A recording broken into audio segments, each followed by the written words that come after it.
날씨가 많이 차가워졌습니다. 또 이제 연말도 다가오는데 오늘은 약초유품 제5장 할 차례입니다. 지난 시간에 2시간에 걸쳐서 신의 품을 말씀드렸는데 그 약초유품이 이제 우리 그 부처님께서 가르칠 때 이게 상근기, 중근기, 하근기 이렇게 나눠서 분별해서 말씀하시고 나서 그 다음에 이제 그 조금씩 차차 어려운 부분으로 들어오게 제법 실상의 뜻으로 들어오게 그렇게 하시는데 오늘은 이제 자연 현상 중에 제일 흔하게 접할 수 있는 이제 회목총림과 그 약초들에 대한 얘기, 산에 가면 뭐 들에 가면 얼마든지 볼 수 있는 그것을 비유로 설명하셔서 저희들이 이해하기가 쉽게 되어 있습니다. 그런데 그 쉬운 가중에서도 실상의 뜻을 굉장히 여러 군데서 강조하고 계세요. 그래서 이 비유와 방편이 또 이 약초유품에도 아주 깊게 들어있다는 것을 알 수 있습니다. 그럼 한번 우리 같이 읽으시고 나서 같이 공부하시겠습니다. 181쪽입니다. 181쪽.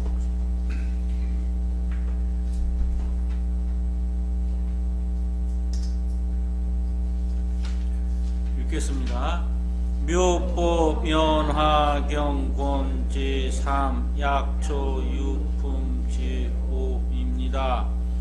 이시 세존이 고마하 가석과 급지대 제자하사대 선제라 가소바 손설열의 진실공덕하나니 성효소원이니라.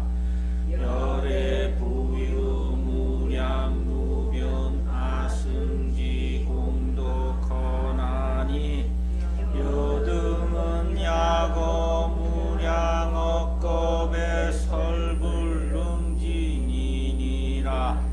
가서바 당지하라. 열에는 시제법지왕이니 야규소설은 개불허야라. 오 일체법의 이지방편으로 이연설지 얻은 기소설법이 개실도 일체지진이라. 열애관지 일체제법지소 귀치하며 역지 일체 중생의 심심소행하야 통달무회하며 우어제법에 구진명료하야 시제 중생의 일체지혜니라. 가서바 비어 삼천대천 세계의 산천계곡에 도지소생인 회목종림과 급제약조의 종류약간이며 명색이 각이 얻은 위룬이 미포하야 변북 삼천대천 세계하야 일시둥주의 기택이 보흡거든 회목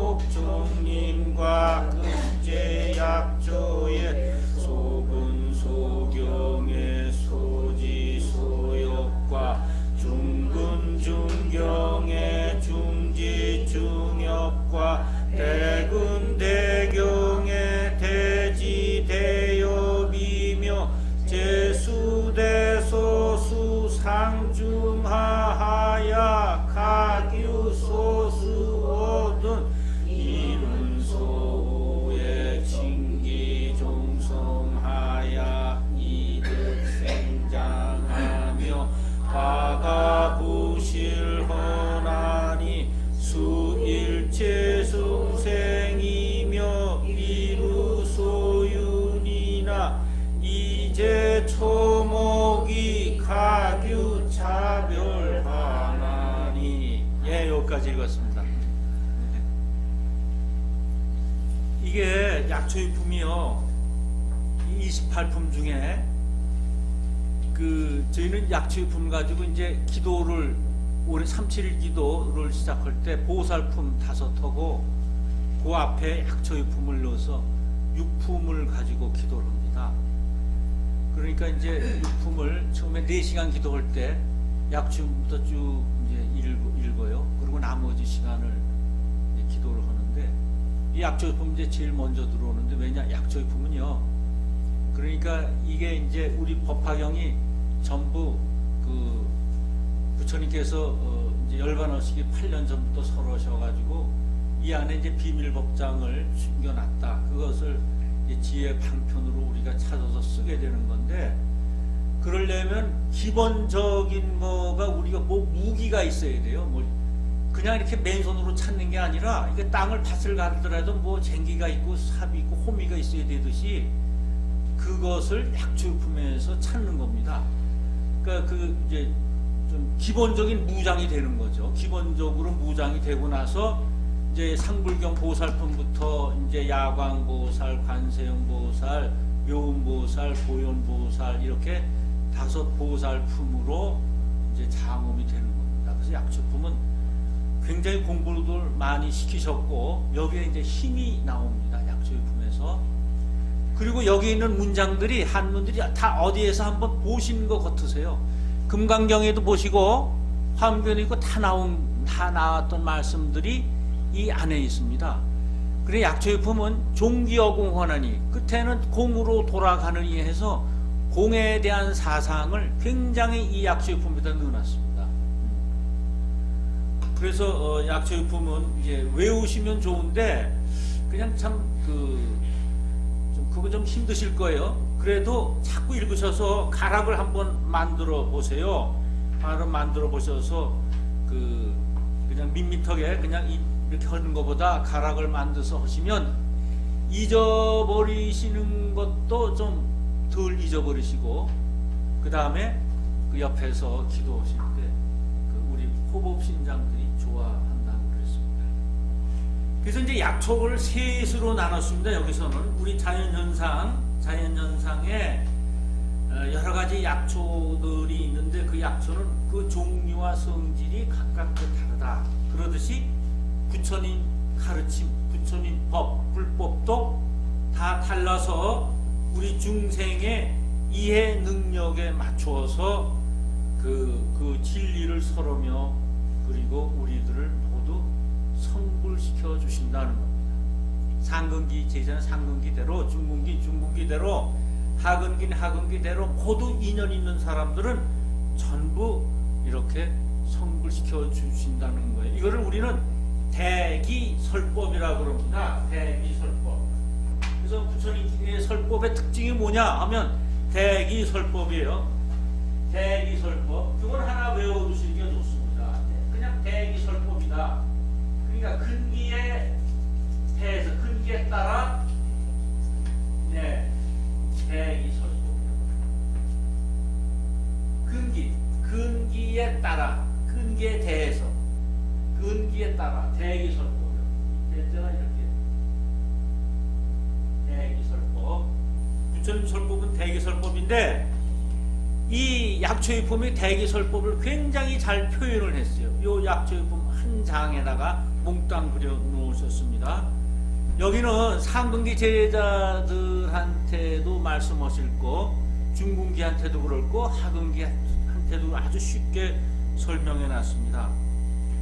그래서 제가 이제 읽으면서 해석경을 읽으면서 설명을 드릴게요. 신해품에서 우리 법화경 공부할 때 꼭 이 한 품을 보시면 그 전품을 꼭 한번 보세요. 그래 연결이 되고 이게 스무 속에 전품에 이렇게 되더니 그것이 이렇게 전개되는구나 이런 걸 금세 알 수가 있어서 이해하시기가 좋습니다. 신해품은 이제 그 네 제자가 나오잖아요. 예?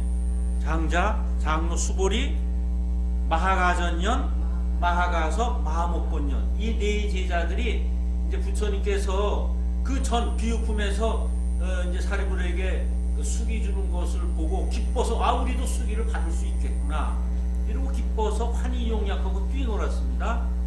그러니까 이제 부처님께서 좀 착하다 니들도 성불할 수가 있고 안욕자라 삼맥삼불이 수기를 받을 수 있다라고 설명을 하셨어요. 그리고 나서 이제 이 약초유품의 차례인데, 그래서 그때 네 제자가 있는 그때 한 제자 마하가섭이 여러 큰 제자에게 말씀하였다. 마하가섭과 여러 큰 제자들에게 말씀하였다. 착하다 가섭이여, 열애의 진실한 공덕을 잘 말하였으니 진실로 내 말과 같거니와 열애는 또 한량없고 그지없는 아승지 덕이 있나니 너희들이 한량없는 억만급 동안에도 다 말할 수 없느니라. 이 자연실상의 공덕은 억만급 동안에도 우리가 설명할 수가 없게 구성되어 있습니다.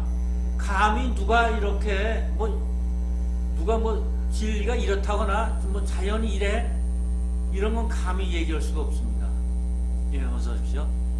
저는 이렇게 등산가인 우리 유명한 어몽길 씨라고 있는데, 그분이 에베레스트 산에서 그냥 오래 계시나 봐요.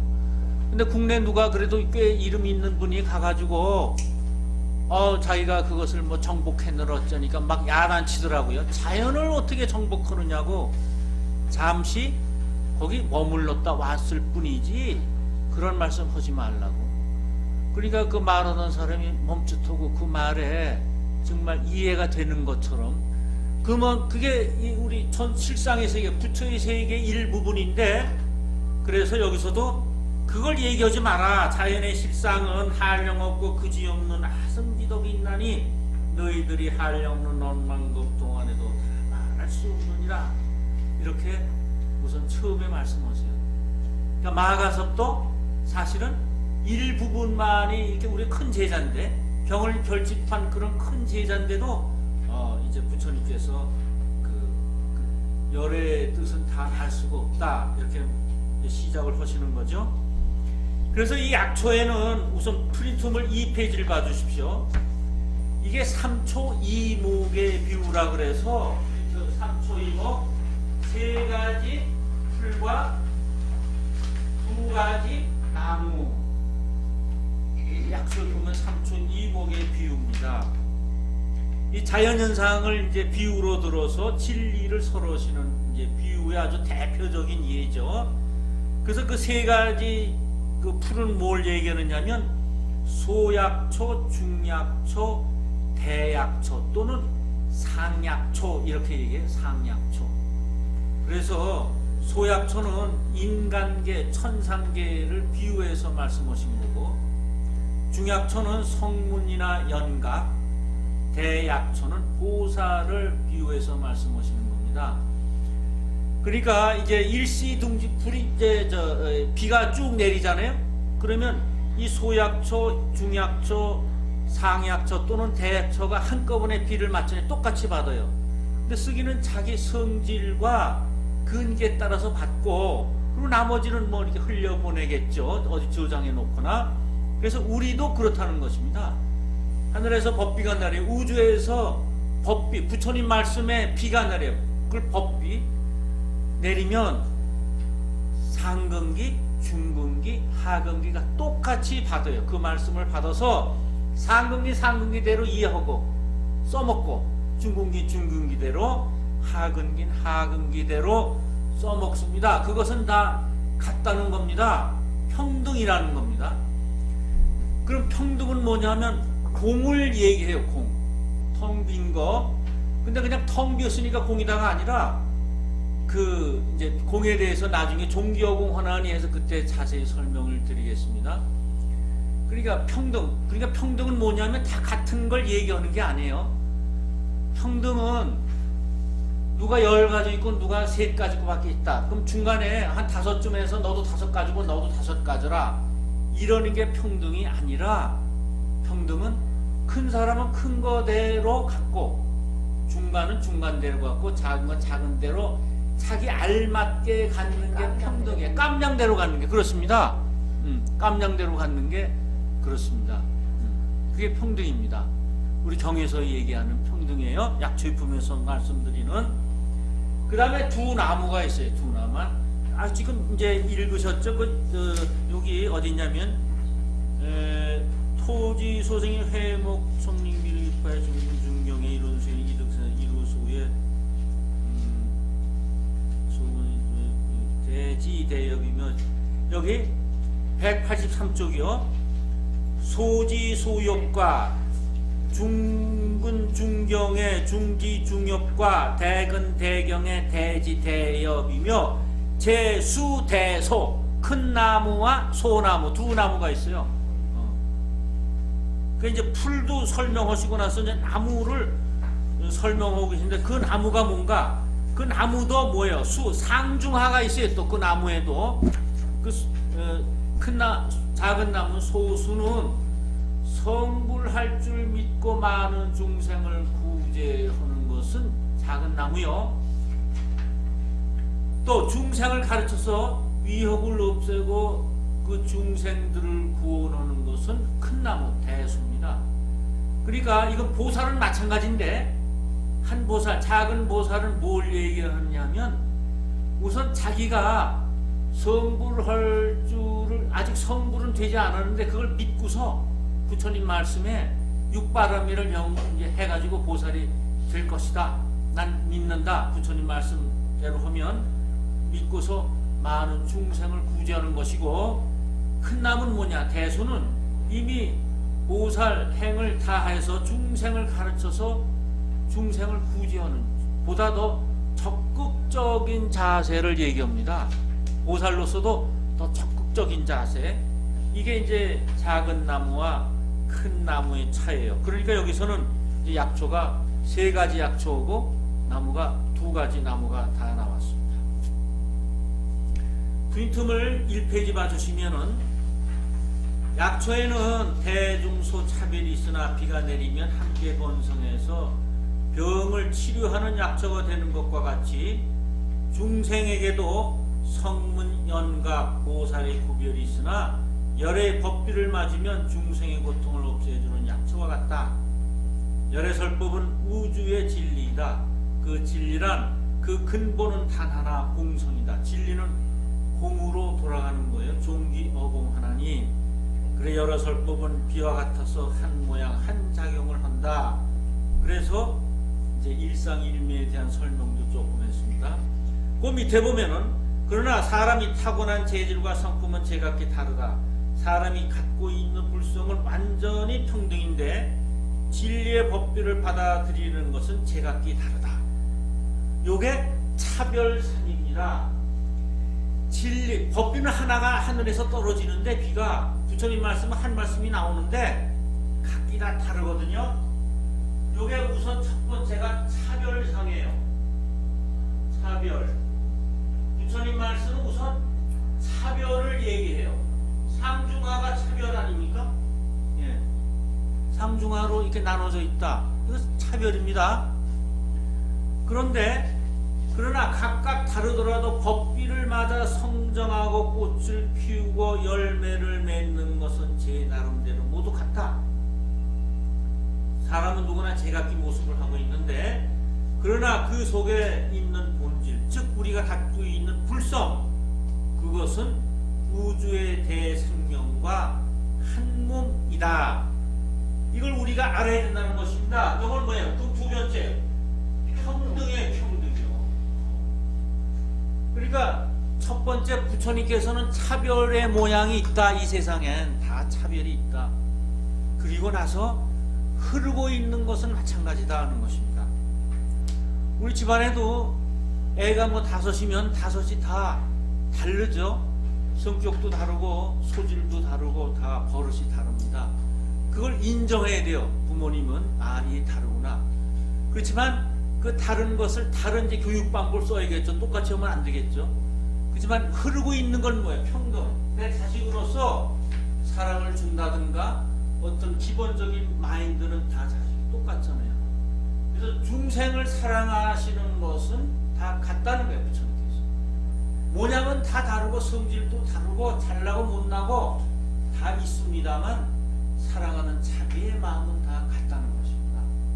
그래서 부처님은 처음에는 이제 차별로 말씀하시다. 우리 실상이 그러니까 실상이 다 차별이 있잖아요. 그 다음에 평등을 가르치셔서 다 성불할 수 있다. 그래서 법화경에서는 다 성불에 대한 수기를 다 주세요. 그러면 우리가 이제 45년 설법하셨는데 그동안에는 뭐 수기에 대해서 그렇게 크게 말씀 안 하시다가 소승으로 와서 대승으로 와가지고 대승에서도 특히 법화경에서 다 수기를 주시거든요. 그러면 부처님께서 45년 동안 설법하시는 그 시나리오가 있었다는 거예요. 시나리오가 있어가지고 거기에 탁탁 착착 내가 몇 살 땐 이런 얘기를 해야지, 몇 년도엔 이런 얘기를 해야지, 이런 얘기를 하면 중생들이 어떻게 받아들일까? 그럼 그걸 연결돼서 이해를 못했다? 그럼 다른 것도 쉬운 걸 말씀드리고, 그래서 이 우주의 실상을 우리들한테 그렇게 가르치셨어요. 그걸 모다 보니까 84,000 법문이 됐습니다. 84,000이라는 건 온 우주 전체를 가르칩니다. 온 우주요.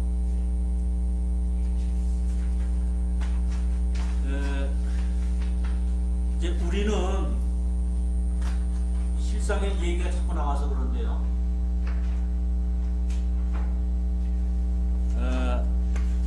우리가 이제 경공부 열심히 하고 또 절에 가서 종교적인 그런 신앙의 그런 행도 하죠. 예불을 열심히 드린다든가 염불도 열심히 하고 경공부 수지독송 뭐 열심히 합니다.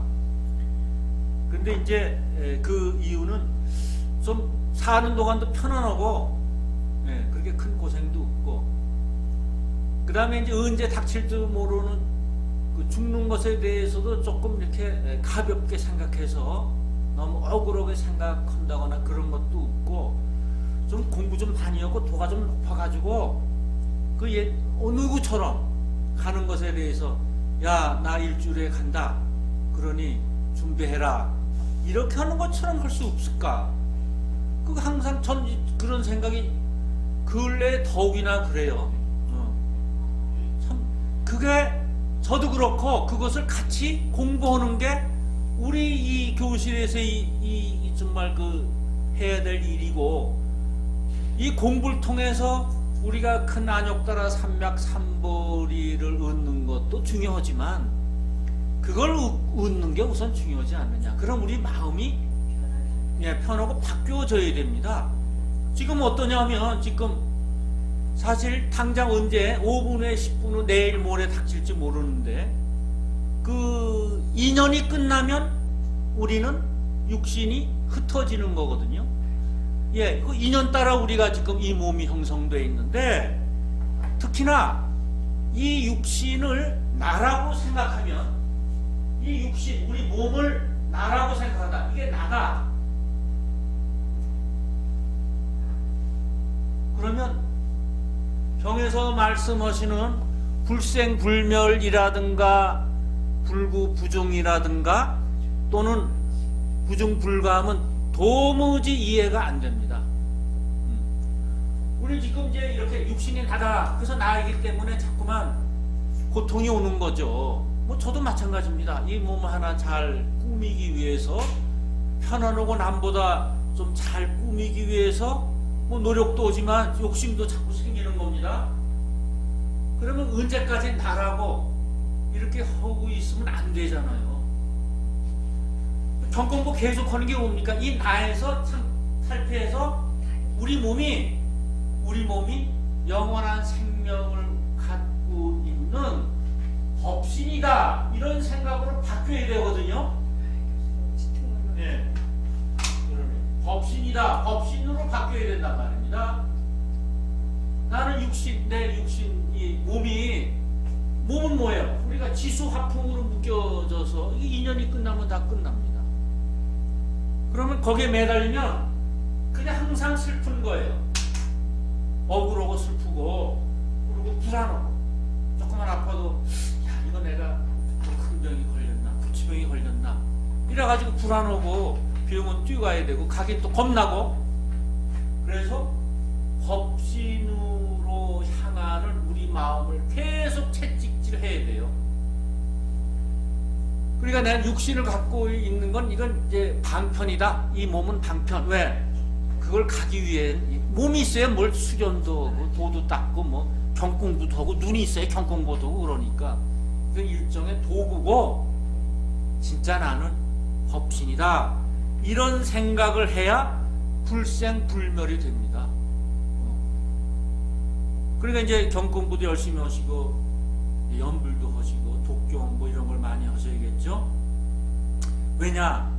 우리가 여기서 항상 그러셨거든요. 너희도 나와 똑같은 부처다. 그러셨단 말입니다. 그럼 부처가 법신, 뭐 법신불, 화신불, 음신불 이렇게 있잖아요. 그럼 나도 그 중에 하나예요. 근데 요걸 깨닫지 아직은 못했죠. 내가 법신불이라는 걸 깨닫지 못했어요. 난 그냥 중생이라는 것만 알고 있고 그냥 부처님께서 넌 아니다 아니다 그래도 아이 뭐려 저는 중생인데요. 자꾸 이렇게 고집을 피우고 있습니다. 지금까지도. 그럼 불생불멸을 깨닫게 되면 뭐예요? 불생불멸. 불생은 뭐 우리가 태어나서 엄마한테 태어나서 이제 죽고 그 불멸 이것도 불생불멸이지만 나고 죽는 것 나는 게 없으니까 난 바가 없으니까 불생 난 바가 없으니까 불멸 멸한 바가 없다는 게 불생불멸입니다. 불생불멸이에요.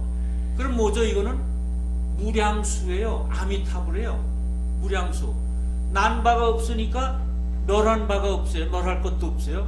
그러면 영원한 생명이죠. 그게 무량수입니다. 아미타불입니다. 아미타불은 무량수, 무량광이거든요. 그 빛은 영원하고 또 목숨도 영원해서 시간과 공간을 초월한 존재가 아미타불이에요. 그래서 이 불교에서 신을 믿는 종교는 왜 신도들이 모이냐 하면 내가 나를 믿으면 너희들이 목숨 이런 거 뭐 끝까지 간다. 그거 아니 불생불멸이 그게 영생이 불생불멸이거든요. 우리 불교는요. 만약 아미타불의 존재가 불교에 없었다면 불교는 벌써 끝났을 거예요. 우리가 아미타불의 그 48가지 서원을 우리 중생을 끝까지 구원하시겠다는 그 서원 때문에 우리가 아미타불을 믿고 부처님 말씀을 믿고 우리가 그 가르침을 받는 거지. 어떻게든지 좀 거기에 좀 가려고요. 만약 안 계셨다. 이 법화경이나 이런 데 아미타불의 존재가 없다 그러면 우린 그냥 밑바닥 없이 그냥 그 큰 집을 짓고 있는 거나 마찬가지입니다. 그래서 육신은 인연 따라 왔다 갔다 하기도 하고 순간순간 변해요. 5분 전에 내 몸과 지금 5분 후 지금은 다르거든요. 또 앞으로 5분 후는 또 다를 거예요. 그런데 뭐 10년 20년 전과 나와 이건 뭐 옛날 10년 20년 전은 나는 내가 아니죠. 그때 나하고 지금은 다른 거죠. 지금과. 그러니까 순간순간 다르니까 어때요? 순간순간 나라는 게 없잖아요. 순간순간 다르니까 지속된 나가 없잖아요. 그래서 집착할 필요가 없는 겁니다. 나의. 그걸 알면 이제 우리가 법신이 되는 겁니다. 법신. 아, 내가 자꾸 변하는 나에 뭐 이렇게 집착할 수 있을까? 그래서 그걸 깨달아 아는 것이 우리 실상의 뜻입니다. 실상. 법화경에서 말씀하시는 실상이에요. 그래서 이제 우리 기본적으로 알고 있어야 돼요. 이제 우리 마음을요. 내가 인연이 다해서 이 몸이 흩어져서 한다면 나는 죽는 게 아니라 법신으로 돌아간다. 왜? 난 부처니까. 그럼 부처도 여러 종류 부처 아니에요. 크게 깨달은 부처, 또 작게 깨달은 내 마음, 내 능력만큼 깨달은 부처. 하근기에서 깨달다. 왜? 하근기, 중근기, 상근기 다 각득 생장한다 그러셨는데 여기에. 그럼 난 하근기라면 겸손해서 하근기라 그러면 하근기 정도를 깨달음 받고 하근기 정도의 부처가 되잖아요. 또 다 부처 되잖아요.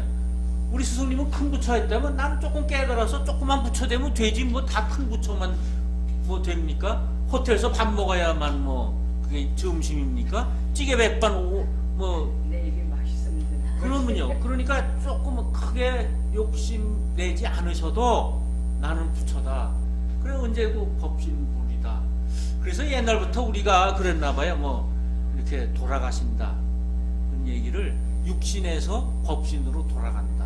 우린 법신에서 나왔으니까 법신 자리로 간다예요. 아마 우리 옛날 조상님들은 그러셨나 봐요. 그걸 잘 아셨나 봐요. 먼 곳에서 돌아가는. 예, 그렇죠. 예, 사라지는 게 아니죠. 예.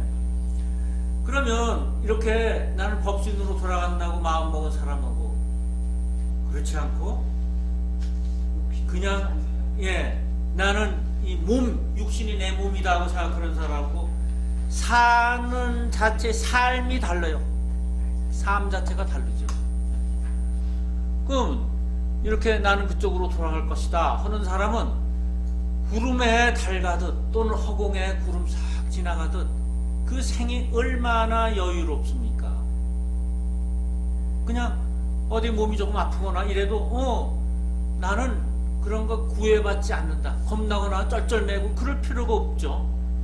그러니까 이 우리 경을 보실 때 어떻게 봐야 되냐면 이제 경 하나 해석해가지고 앞부처님이 이러한 뜻으로 말씀하셨다. 그래서 새로운 진리를 알면 그 기쁨이 큽니다.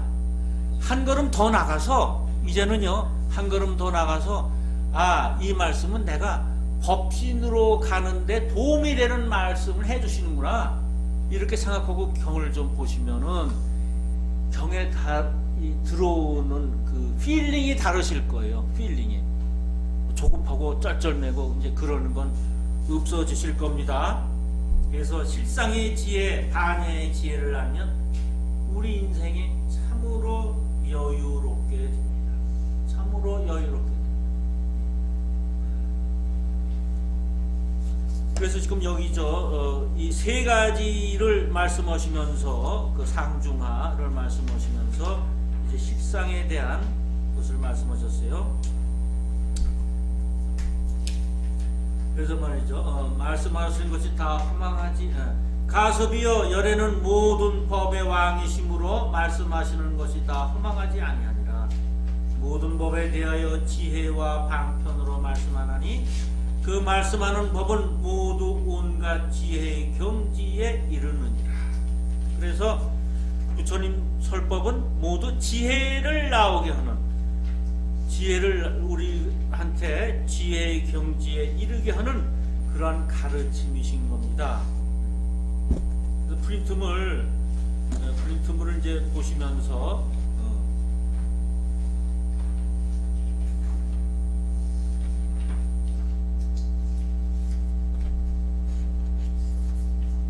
여기 6쪽을 봐주시고요. 6쪽을 봐주시면 그 열애관지 그 기소설법이 도 일체지혜니라 하고 맨 위에 있죠. 기소설법은 개실도 일체지진이라. 그 말씀하시는 것은 모두 지혜와 지혜에서 나온 것이다 하는 말씀. 그거는 부처님의 가르침은 각기 다른 사람에게 그 사람에게 맞는 각자 다른 방편으로 가르치시지만 결국은 모든 사람이 일체지의 경지에 이르게 한다는 것입니다. 그럼 일체지란 뭐냐? 실상을 얘기합니다. 실상이라는 건 뭐 그렇게 크게 뭐 다른 세계가 아니라 그냥 콩심은 콩나고 팥심은 팥나고 열심히 하면 크게 얻고 이렇게 열심히 안 하면 수확이 적은 것, 그런 것이 일체지지. 그래서 지혜의 땅이라 그랬어요. 이 지혜는 지혜의 땅이에요. 이 땅은 뭐예요? 한 가지 심으면 10가지 20배 이렇게 막 소출이 크잖아요. 땀은요. 그리고 헌 것만큼, 땀 흘린 것만큼 노력이 그냥 솟아나오지 않습니까? 그래서 땅이요. 근데 경을 보면은 되게 그런 걸 땅에다 비유하고요. 이렇게 바다에 비유한 게 별로 없어요. 저는 그런 생각을 해봤어요. 왜 바다가 그 정말 인도면 그 땅도 크지만 이게 다 해안가를 중심으로 불교가 전파가 됐거든요. 그래서 그 장자라는 우리 저 장로나 돈 많은 사람들 이게 보면은 전부 뭐 장사를 하는데 뭐 외국으로 떠나고 뭐 몇 달 만에 오고 막 그래요. 근데 그동안에 애들이 그 자손들이 뭘 모르고 약을 잘못 먹어가지고 뭐 취하고 뭐 이제 그런 비유가 나오지 않습니까? 근데 관세음보살 이제 뭐 전설에 속하겠죠. 그분도 항구 도시에서 살고 있는 어린애가 이제 변해서 나중에 관세음보살이 되고 그런 얘기인데, 그래서 왜 바다의 비유를 안 했을까? 예? 그랬더니 그 땅의 비유는 많이 하셨거든요. 근데 바다는 거기가 더 큰 세계인데, 근데 바다는 우리가 하는 거대로, 노력하는 거대로, 땀 흘리는 거대로 열매가 얻을 수도 있고 안 얻을 수도 있어요. 그래서 바다에는 그렇게 비유를 안 하신 것 같아요. 땅에다가 많이, 지혜는 땅에서 소출이 많이 나듯이, 씨앗을 하나 뿌리면 10배, 20배 나듯이 그렇게 땅에서 난다, 이런 말씀을 하시는 것 같아요. 그 다음에 이제 열애는 모든 법에 나아갈 바를 관찰하여 알며 모든 중생의 깊은 마음으로 행할 것을 알아서, 이게 182쪽입니다. 걸림이 없으며 또 모든 법을 끝까지 잘 알아서 모든 중생에게 온갖 지혜를 보여주느니라. 그래서 열애관지 일체제법 쥐소귀취하며, 이거 일체제법 쥐소귀취, 이게 뭐 열애관지 일체제법 쥐소귀취하며 모든 법, 일체의 법, 그런 것은 이 세상에서 일어나는 모든 일체의 일들이 결국 어떠한 곳에 귀착하는지, 그 귀착하는 것을 부처님께서는 환히 보고 내다보신다. 이게 일체의 제법 쥐소귀취하며, 그러면 그 부처님만 훤히 내다보고 우리는 내다보지 못하면 그건 아니잖아요. 우리가 해야 되는 부분 아닙니까? 우리가 해야 되는 부분. 그러니까 열애관지, 너와 내가 관지, 열애의 자리에 들면 열애관지, 그럼 능히 볼 수 있어요. 뭘 보느냐? 모든 법이 귀착하는 바를 알 수 있어요. 그러면 내가 욕심 부리지 않고 앞으로 내가 하는 일, 우리 가족이, 내 자손이 하는 일을 내 위주에서 아상을 가지고 보지 않고 그냥 이렇게 실상의 세계에 들어가서 본다면 그 끝을 알 수가 있어요. 우리 애가 자꾸만 뭐 요새 다방 커피숍 내달라고 아우성 치는데 이게 잘 될지 안 될지 누구한테 물어볼 필요가 없어요. 열애 관지 일체 제법 쥐소귀취하며, 이것을 믿으시고 그대로 하세요. 기도를 하세요. 하면 틀림없이 가르쳐 주세요. 부처님, 석공한 부처님만 그랬다면 무슨 상관이 있어요? 우리한테 그게 힘이 있다는 겁니다. 그러니까 괜히 애들한테 이렇게 줄줄 따라다니면서 허자는 대로 이렇게 하지 마시고, 다른 사회생활도 마찬가지입니다. 그래서 자기가 또 중심을 갖고 쥐소귀취하고 그걸 보세요. 그러면 일체지혜니라, 걸림이 없고 또 모든 법을 끝까지 잘 알아서 모든 중생에게 온갖 지혜를 보여주느니라. 근데 이제 보여주는데 이게 지혜를 보여주는 건지 그냥 아닌지를 알아야죠. 즉 그 지혜는 뭐냐? 주신다 그랬거든요. 꼭 방편으로 주신다 그랬거든요. 비유와 방편으로. 84,000법문이 다 방편인데 그 방편에 의해서 우리가 찾아 쓰는 거지 직접 이렇게 하는 게 아니라 그러셨어요. 그러면 그 방편이 꼭 내가 이번에 필요한 방편인지 아닌지 그걸 알아야죠. 기회가 왔는데 이 기회가 정말 내가 잡아야 될 기회인지 아닌지를 알아야 됩니다. 우리가 이제 거기에 대한 이제 도구를 하나씩 가져야죠.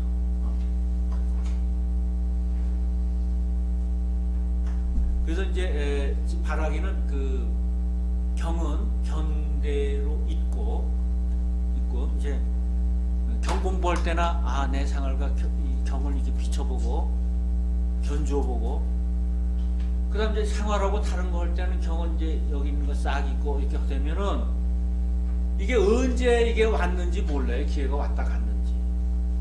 그러니까 생활 자체가 이 경에 이렇게 되는데 그렇다면은 이 경을 우선 무지무지한 마음으로 믿어야 돼요.